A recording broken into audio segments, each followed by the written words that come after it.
Hello student, मैं अंकित गुप्ता स्वागत करता हूं आपका आपके अपने YouTube चैनल ऑनलाइन स्टडी पर। आज मैं आपके लिए फिर से एक नया वीडियो लेके आया हूं और इस वीडियो में पढ़ने वाले हैं हम लोग प्रकाश का अपवर्तन तथा स्नेल का नियम। अरे स्नेल का नियम क्या, प्रकाश का अपवर्तन क्या होता है और उनके जो दो नियम हैं उसके दोनों नियम में जो दूसरा नियम है वही स्नेल का नियम है। तो प्रकाश का अपवर्तन क्या होता है और उनके नियम क्या होते हैं, इन सभी की चर्चा करने वाले हैं आज इस वीडियो में।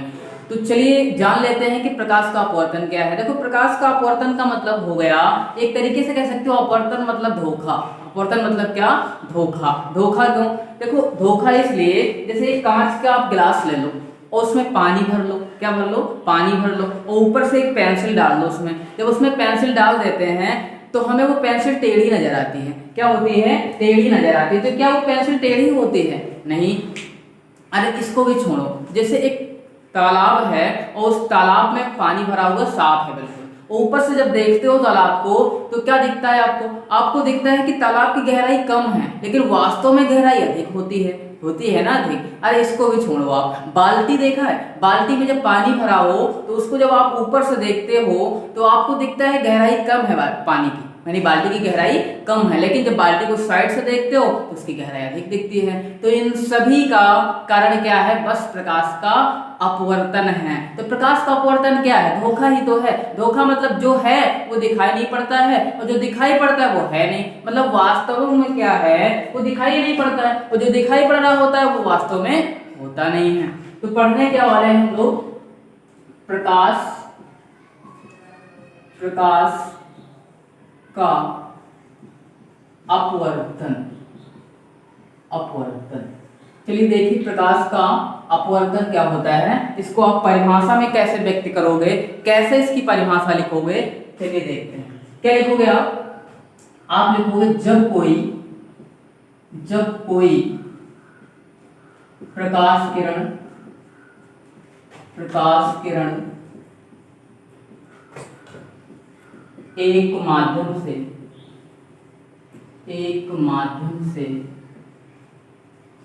चलकर दूसरे माध्यम में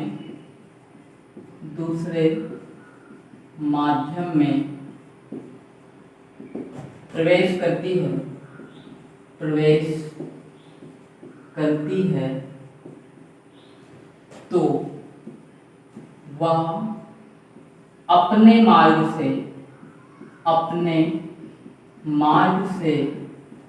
विचलित हो जाती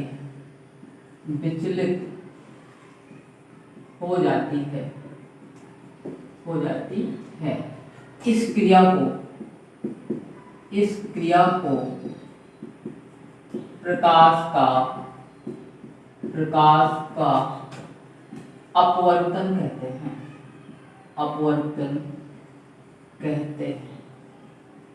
तो प्रकाश का अपवर्तन क्या है? जब कोई प्रकाश किरण एक माध्यम से चलकर दूसरे माध्यम में प्रवेश करती है तो वो अपने मार्ग से विचलित हो जाती है। अब वो जो कांच की गिलास में हमने पेंसिल डाला था, पेंसिल जो टेढ़ी नजर आती थी, तो क्या कांच के गिलास में पेंसिल डालने पर पेंसिल टेढ़ी थोड़ी हो जाती है?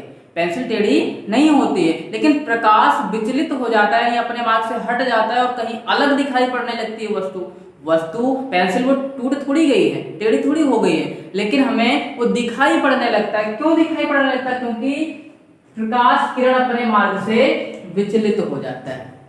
ठीक है, चलिए इसको थोड़ा चित्र बना के समझते हैं इधर कि कैसे प्रकाश का अपवर्तन होता है। ये आपकी परिभाषा रही। देखो कैसे बनाओगे आप चित्र, इधर बना लेते हैं,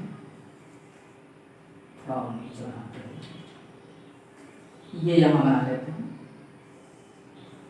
ये क्या है? ये है, मान लीजिए एक कांच। क्या है? कांच। ऐसे बना दिया। ये क्यों बना लेते हैं? इसका मतलब वो एक थोड़ा सघन माध्यम है, ऊपर विरल माध्यम है और नीचे सघन माध्यम है। ठीक है, यहां लिख लेते हैं, कांच लिख सकते हो आप, कांच। यानी माध्यम कैसा है? ये सघन माध्यम। ऊपर कौन सा माध्यम लिख देते हैं? ऊपर है विरल माध्यम और नीचे ये कौन सा माध्यम है? ये है सघन माध्यम। कौन सा माध्यम? सघन माध्यम। माध्यम क्या होता है? माध्यम मतलब जिसमें प्रकाश गमन कर सके। ये कांच है, इसमें भी प्रकाश गमन करता है, नहीं चलता है। वायु में भी प्रकाश चलता है, यहाँ ऊपर वायु है। जल में भी प्रकाश चलता है, वो भी एक माध्यम हो गया। इस तरह से इनके माध्यम होते हैं। अच्छा, इससे पहले मैंने अपवर्तन का वीडियो ये तो है और परावर्तन का वीडियो मैंने बना दिया है, उसको भी आप देख सकते हो, उसमें चीजों को अच्छे से बताया गया है। तो यहाँ पर एक हम प्रकाश किरण पहले आपतित करवाएंगे। ये मान लीजिए प्रकाश किरण आ गई, ये इधर से प्रकाश किरण आ रही है। तो आने वाले प्रकाश किरण को क्या बोलते हो आप? पिछले वीडियो मैंने बताया, जो किरण आती है उसको बोलते हो आप आपतित किरण। क्या बोलते हो? आपतित किरण। ये क्या हो गई? आपतित किरण हो गई। ये हो गई आपकी आपतित किरण, ठीक है, आपतित किरण। और इस जिस बिंदु पर आती है उस बिंदु को क्या बोलते हैं? उस बिंदु को बोलते हैं आपतन बिंदु। आपतन बिंदु, ये आपतन बिंदु हो गया। अब इस प्रकाश किरण को, क्योंकि कांच है, पारदर्शी है, तो इसको सीधे ऐसे निकल जाना चाहिए था। इस प्रकाश किरण को ऐसे ऐसे सीधे निकल जाना चाहिए था, आ रही थी तो, लेकिन ऐसा नहीं होगा। ऐसा नहीं होगा। क्यों नहीं होगा ऐसा? देखो कैसे क्या होता है। यहाँ जो आपतन बिंदु है इस पर हमें एक अभिलंब खींचना पड़ेगा। तो ये हमने अभिलंब खींच लिया है। अभिलंब मतलब क्या होता है? 90 अंश कोण बनाती हुई एक रेखा खींच दो, हो गया अभिलंब। अरे इस बोर्ड पे हम ऐसे मार्कर रख दें, ये कितने अंश पर है? 90 अंश, चारों तरफ 90 अंश का कोण बन रहा है, ठीक है। तो ये एक अभिलंब हो गया। अच्छा, ये अभिलंब हो गया। तो ये अभिलंब है आपका, ये आपतित किरण है, और ये ऐसे किरण जानी चाहिए थी, लेकिन ऐसे नहीं जाएगी। तो कैसे जाएगी? ये अभिलंब की ओर थोड़ा सा झुक जाएगी। क्या होगी? अभिलंब की ओर थोड़ा सा झुक जाएगी। देखो, इसको इस तरह जाना चाहिए था, लेकिन ये अपने मार्ग से नहीं गई, ये इधर थोड़ा अभिलंब की ओर झुक कर गई है, यानी अपने मार्ग से क्या हो गई है? विचलित हो गई है। तो इसकी जगह क्या हो गया? क्योंकि यहाँ अपवर्तन हो गया है, इसीलिए इसके लिए इस किरण को हो गए, ये आपतित किरण, ये अपवर्तित किरण। क्या हो जाएगी? अपवर्तित, अपवर्तित किरण। ये कौन सी किरण हो गई? ये हो गई अपवर्तित किरण, ठीक है। तो ये आपतित किरण, ये अपवर्तित किरण, ये क्या है? लिख देते हैं, ये है अभिलंब। ठीक है। अब आप इसी से नियम बना सकते हो। अच्छा, नियम बनाने से पहले मैं आपको एक चीज और बता दूं। देखो, ये विरल माध्यम है और ये सघन माध्यम है। जब विरल माध्यम से सघन माध्यम में जाती है तो प्रकाश किरण क्या होती है? अभिलंब की ओर झुक जाती है। आप ये भी इसकी परिभाषा बता सकते हो। क्या बता सकते थे? जब कोई प्रकाश किरण किसी विरल माध्यम से सघन माध्यम में प्रवेश करती है तो वह प्रकाश किरण अभिलंब की ओर झुक जाती है। इसी क्रिया को प्रकाश का अपवर्तन कहते हैं। ये भी एक परिभाषा हो गई। अच्छा, तो क्या सदैव अभिलंब की ओर झुकती ही है? ऐसा नहीं है। देखो, जब विरल से सघन में आएगी तो अभिलंब की ओर झुकेगी, ठीक है। और जब सघन से प्रकाश किरण विरल में जाएगी तो अभिलंब से दूर हटेगी। ध्यान रखना ये बात। देखो, जब सघन से, मान लीजिए यहाँ से सघन वाले से विरल माध्यम में प्रकाश किरण जा रही होती तो क्या होती? अभिलंब की ओर नहीं झुकती, अभिलंब से और दूर हट जाती, ठीक है। तो अब चलो नियम बना लेते हैं। अपवर्तन के नियम क्या होते हैं? अपवर्तन के नियम, पहला नियम क्या होगा? चलो इधर लेते हैं, यहाँ लेते हैं नियम, ठीक है। पहला नियम क्या बन जाएगा? देखो, पहला नियम क्या बन जाएगा?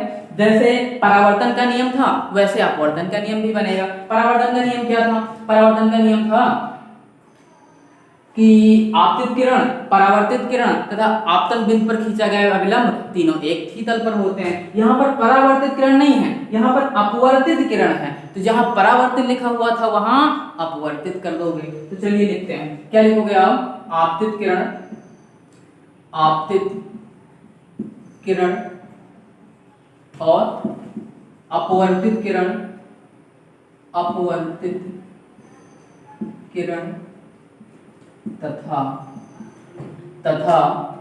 आपतन बिंदु पर, आपतन बिंदु पर खींचा गया अभिलंब, खींचा गया अभिलंब, अभिलंब तीनों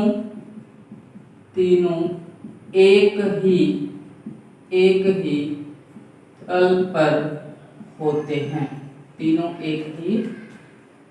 एक ही तल पर होते हैं। क्या हो गया पहला नियम, आपतित किरण, अपवर्तित किरण तथा आपतन बिंदु पर खींचा गया विलंब तीनों एक ही तल पर होते हैं। ये पहला नियम हो गया। और दूसरा नियम क्या हो जाएगा, दूसरा नियम भी देखो क्या हो जाएगा, यहाँ पर आपतित किरण है, ये अभिलंब है, तो इसके बीच में जो कोण बनता है उसको हम लोग बोलते हैं आपतन कोण। पिछले वीडियो में आपको बताया था आपतन कोण, ये आपतन कोण होगा। इसी को हम लोग आई से प्रदर्शित करते हैं। किससे प्रदर्शित करते हैं, आई से प्रदर्शित करते हैं। यहाँ पर जो कोण बनता है इसको बोलते हैं अपवर्तन कोण। क्या बोलते हैं, अपवर्तन कोण, अपवर्तन कोण। इसको कैसे प्रदर्शित करते हैं, इसको आर से प्रदर्शित करते हैं। ठीक है, तो दूसरा नियम क्या बन जाएगा, लिखोगे आप आपतन कोण की ज्या, आपतन कोण की ज्या, आपतन कोण की ज्या। ज्या मतलब क्या होता है, ज्या मतलब होता है साइन। आपतन कोण की ज्या तथा अपवर्तन कोण की ज्या परस्पर